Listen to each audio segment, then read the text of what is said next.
با مقصد پیشگیری سوختور سریع وقت خاموش و بی‌ضرر گردانیدن آن ماه مای در ناحیه واسه مشق عملی کارمندان قسم آتش نشانی منطقه کلوب و ناحیه واسه گذرانده شد. آن چیزی که در نوار می‌بینید رفت مشق است. در مجمع تجارتی نوری واسه سوختور به عمل آمد.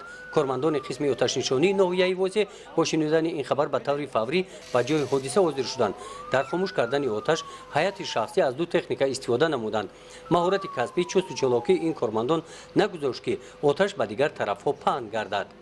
مقصد از گذراندن مشق مذکور برای تکمیل دادن سویه دانش هیئت شخصی و هیئت خدمترسانی بزرگ این چنین در حالت سوختور عمل نمودن با خدمات‌های مخصوص از همین عبارت میباشد. در مشق مذکور کارمندان قسم آتش نشانی ناحیه واسه برای سری وقت خاموش نمودن آتش آمادگی خود را در حضور ده نفر ساکنان ناحیه نمایش دادند. در این قسمت مشق آتش با کف خاموش کرده شد. این ماشین سبکرو که در جای حادثه قرار داشت برای امین ماندن از سوختور در یک لحظه با پوشیدن کف پر کرده شد. با گذراندن این مشق کارمندان قسم آتش نشانی منطقه کلوب و ناحیه واسه نشان دادند که برای سری وقت خاموش کردن آتش همه امکانیت ها را آنها دارند. ما در مکتب ها همین خیلی اما در دانشکده ها در انشاءات مخصوص پای در پای ما این عملیات رو میگذرونیم. مجمع تجارتی نوری واسه با قاعده های بی‌خطری سوختور موافق گردانیده شده.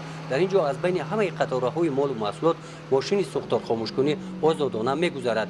در این مجمع برای پیشگیری و سری وقت برطرف سازی سوختور از بین صاحبکاران گروه اختیاریان فعالیت دارد. دسته اختیاری با شماره 6 نفر دسته اختیاری همه وقت در حالت آماده باش میباشند.